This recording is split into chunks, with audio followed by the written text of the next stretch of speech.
आंचलिक पाणीपाग केन्द्रर सूचना अनुसार बंगोपसागर में सृष्टि है स्पष्ट चिन्हित लघुचाप क्षेत्र। आसंता 12 घंटा मध्य यह अवपातर रूप नेबार संभावना रही एवं अवपात रूप नेबा परे आसंता काली यह पश्चिमबंग उपकूल एवं उत्तर ओडिशा उपकूल मध्य अतिक्रम करिवो। एही लघुचाप फल सारा राज्य रे विभिन्न स्थान रे मध्यम धरणरू अति प्रबल वर्षा देखा मिली। आगामी 5 दिन पर्यंत राज्य में प्रबल वर्षा संभावना रही। राज्यर 5 जिला को छाड़ी बाकी सबु जिले में प्रबल वर्षा नहीं पाणीपाग विभाग पक्षर सतर्क सूचना रही। आज केन्दुझर जिले में भीषणरू अति भीषण वर्षा नहीं रेड अलर्ट जारी करिछि आंचलिक पाणीपाग विभाग। सेहीपरि 10 जिला को ऑरेंज वार्निंग रही जेउठी प्रबलरू अति प्रबल वर्षा नहीं संभावना रही एवं बाकी 14 जिले में प्रबल वर्षा नहीं येलो वार्निंग जारी करा जाइछि।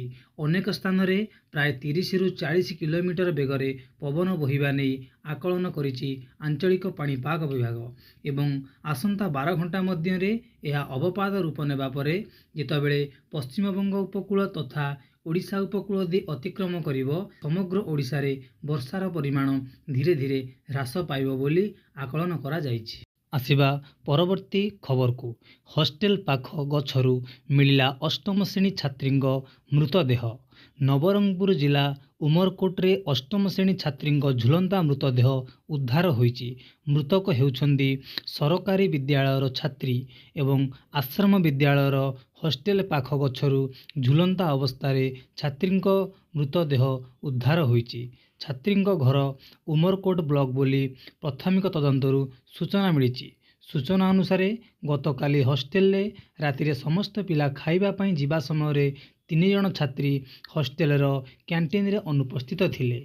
अल्प समय पर 3 झीओं मध्यरु 2 जण झीओं स्कूल कर्तृपक्ष देखिथिले हेले अन्य जण को देखि पारि नथिले। फल अन्य जनकर मृतदेह झुलंता अवस्था परवर्ती समय मिलता। घटना जानिबा परे स्कूल प्रधान शिक्षक उमरकोट थाना रे एक लिखित भाव में जणाइथिले।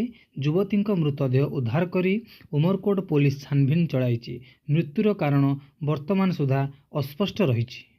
रथयात्रार अंतिम सेवा अधरपणा नीति 3 ठाकुर को लगी हेब सुभाषित अधरपणा। महाप्रभु श्री जगन्नाथ प्रभु बलभद्र और देवी सुभद्रा रथयात्रार एक प्रमुख और अंतिम सेवा हेउछि पवित्र अधरपणा नीति, जहाँ सुनावेशर परदिन 3 रथ उपरे अनुष्ठित होइथाय। एही नीति रे महाप्रभुंक श्री अधर उच्चता विशिष्ट स्वतंत्र माटीहांडी रे सुबासित पणा भोग लागी करा जिबा परे ताहाकू रथ उपरे ही भांगी दिया जाए। एही पणा साधारण भक्तक पई नुहे बरं रथर पार्श्व देवादेवी और अशरीरी आत्मा मानक मुख्य पई उद्दिष्ट बोली विश्वास रहिछि। 3 बाड़े प्रति रथरे 3 हांडी हिसाब रे सर्वमोट 9टी हांडी अधरपणा भोग अर्पण करा जाए। यही स्वतंत्र पणा प्रस्तुति पई 9टी मुख्य सामग्री व्यवहार हुए। एथिरे क्षीर, सर, छेना, पाचिला कदली, शर्करा, गोलमरीच गुंड, जायफल, कर्पूर एवं जल मिश्रण करा जाई थाए। पणा प्रस्तुति पई पाणिया आपट सेवक माने सिंहद्वार निकटस्थ छाउणी मठक उपरू स्वतंत्र गरारे पवित्र जल बोही आनती। पूजा पंडा सेवक माने श्री विग्रह मानंकु भोग लगाइबा परे हांडी गुड़ी को रथ उपरे भांगी दिया जाए। एहा परे आसंता काली महाप्रभुंक शेष नीति भावे नीलाद्रि विजे अनुष्ठित हेबो, जेउठी ठाकुर माने रथरु ओह्लाई श्रीमंदिर रत्न सिंहासन को विजे करिवे। पानी रे बुड़ीछि रास्ताघाट। जनबसती अंचल जलबंदी रे रहिछि। गुजरातर कमर्शियल कैपिटल कुहा जाउथुबा अहमदाबाद रे वर्षार विभीषिकार पानी रे रास्ताघाट बुड़ी रहिछि एवं जनबसती अंचल गुड़िक जलबंदी अवस्था रहिछि। तलिया अंचल रे तो घरे घरे पानी पशि जाइछि। केतेक स्थान रे पानी घेरे फसिथिबा लोकमानंकु उद्धार कार्य मध्य प्रशासन तरफरु करा जाइछि। जलबंदी जोगु सहरर अनेक स्थान रे जानवाहन चलाचल बाधाप्राप्त होइछि। केतेक स्थान बाह्य जगतरु विच्छिन्न कहिले मध्य उत्त्यक्ति हब नाही।